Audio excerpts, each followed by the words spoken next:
El día de hoy continuamos con la sesión número 2 que tiene por tema contaminación ambiental.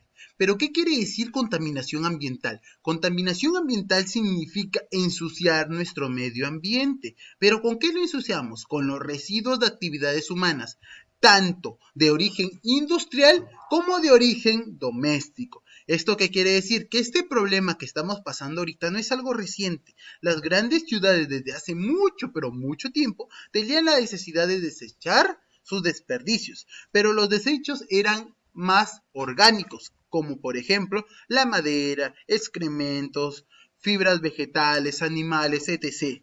¿Y esto qué quiere decir? Que al ser de origen orgánico, tienen agentes de descomposición. Pero ¿como qué agentes de descomposición? Agentes como los hongos, la bacteria.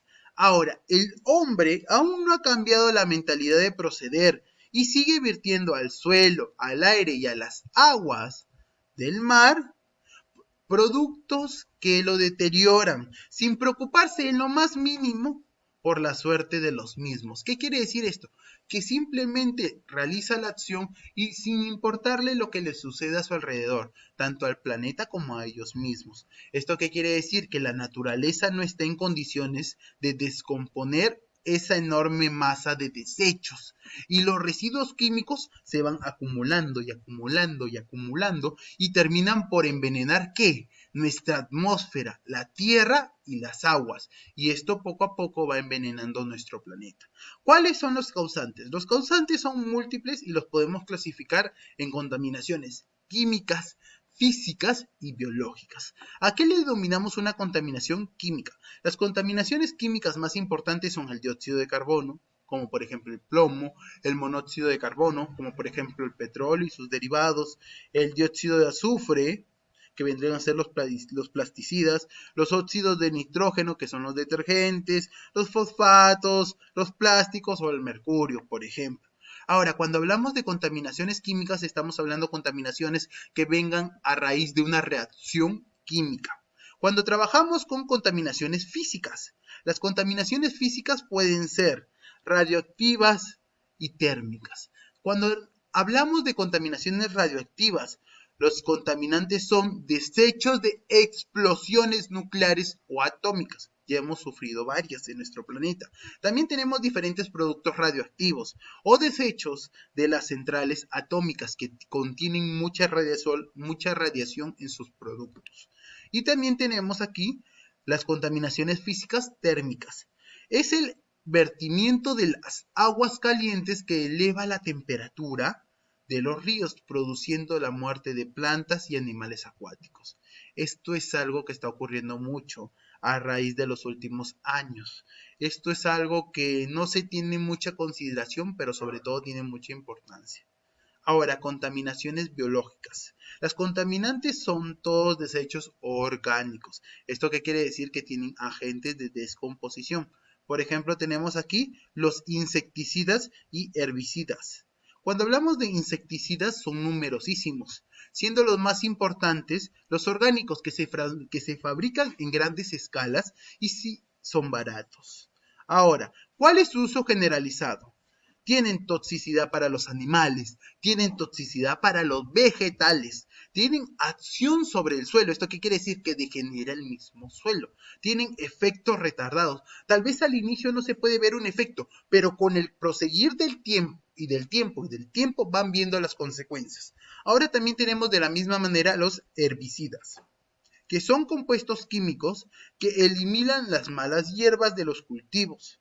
Aquí tenemos diferentes tipos de herbicidas. Tenemos los selectos y los totales. Los selectos son los que matan determinadas plantas y los totales son los que destruyen todo a su alrededor. Tanto pueden ser como los vegetales, como los cloratos del sodio y potasio. Continuamos con contaminación atmosférica. Aquí esto es un punto muy importante. Hoy en día nuestra atmósfera recibe grandes cantidades inimaginables de gases y desechos sólidos, capaces de pasar a las vías respiratorias del hombre y de los animales, o sea, los van envenenando poco a poco a través del aire. Las grandes ciudades modernas se hallan recubiertas de una auténtica bóveda gris, una bóveda gris o una bóveda de humo, que no es otra cosa que el aire cargado de los humos gases y otras sustancias contaminantes, que poco a poco van afectando tanto al hombre como al animal. Y a medida que pasa el tiempo van viendo los resultados. Aquí resaltan muchos, tenemos el dióxido de carbono, el CO2, el CO1, entre otros. Continuamos con la contaminación del agua. Debe considerarse que aún agua está polucionada cuando su composición o estado están alterados. ¿Qué significa alterados? Que tiene un modo que ya no reúne las condiciones necesarias una de otra. ¿Qué quiere decir esto? Que cuando reciben cierta contaminación, las aguas cambian y formulan nuevas reacciones, las cuales afectan todo a su alrededor, tanto en un ecosistema como en su medio actual. Ahora aquí tenemos diferentes productos contaminantes. Tenemos las aguas residuales urbanas, que son las que contienen residuos colectivos de la vida diaria, de la vida de todos los días. Tenemos también las aguas de origen industrial, que son las que contienen la contaminación de los sectores como el petróleo, el carbón, industrias químicas y las derivadas de la celulosa, que son las descomposiciones de muchas fábricas. Ahora también tenemos las contaminaciones agrícolas. Miren, hasta en la agricultura también contaminamos. ¿Cómo así? Con los residuos de los plaguicidas y otras sustancias. Hablamos de lo mismo. ¿Por qué? Porque pueden destruir tanto una planta como todo un área y eso afecta demasiadamente.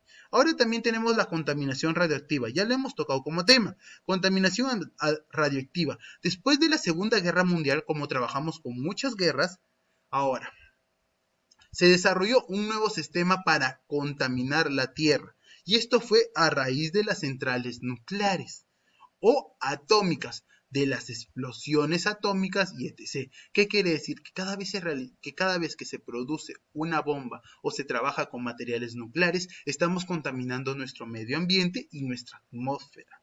Ahora, ¿cuáles son los productos radioactivos que ejercen su influencia sobre el aire, el suelo, las aguas, tanto dulces como saladas?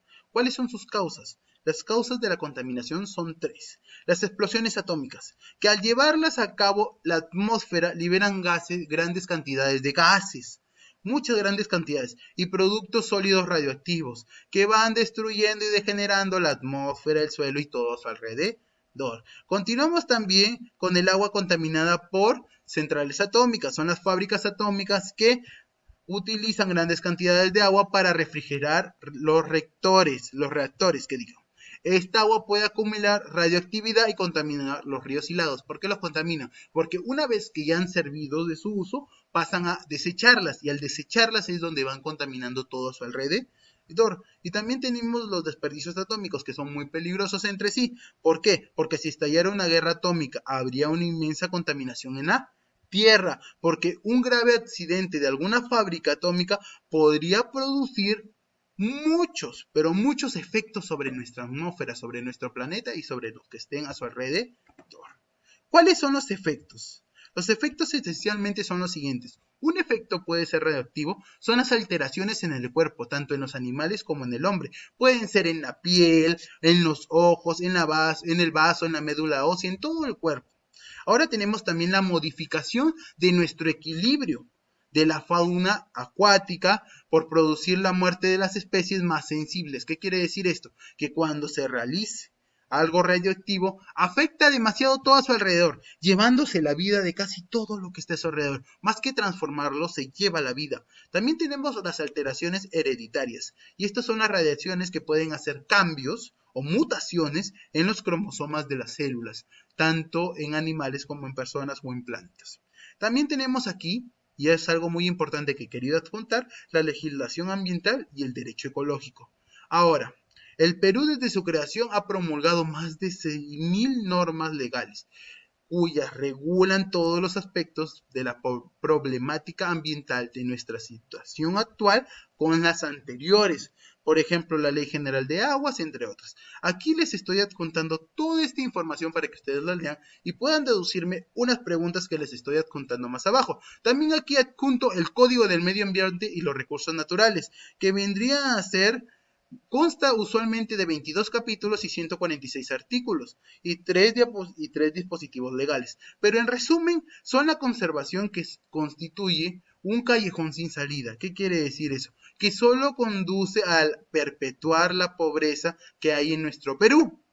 ¿Por qué? Porque se propone hacer algo para comenzar su desarrollo promulgado en el decreto legislativo 611 y no se sostiene nada nuevo. O sea, es algo que simplemente está y no va mejorando, no va cambiando. Bueno, chicos, a continuación ustedes tendrán que realizar un resumen sobre esta actividad o un mapa conceptual o un mapa sinóptico, vale la aclaración. Quienes estén en la posibilidad de imprimirlo, bienvenido sea, imprímanlo, pero tienen que desarrollar esa actividad.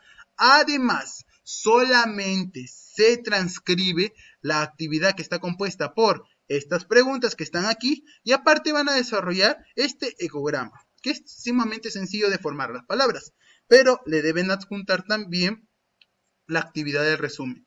Toda la clase no se debe copiar, simplemente se copia la actividad, vale la aclaración. Bueno chicos, eso ha sido todo por hoy, nos volveremos a encontrar. Hasta luego.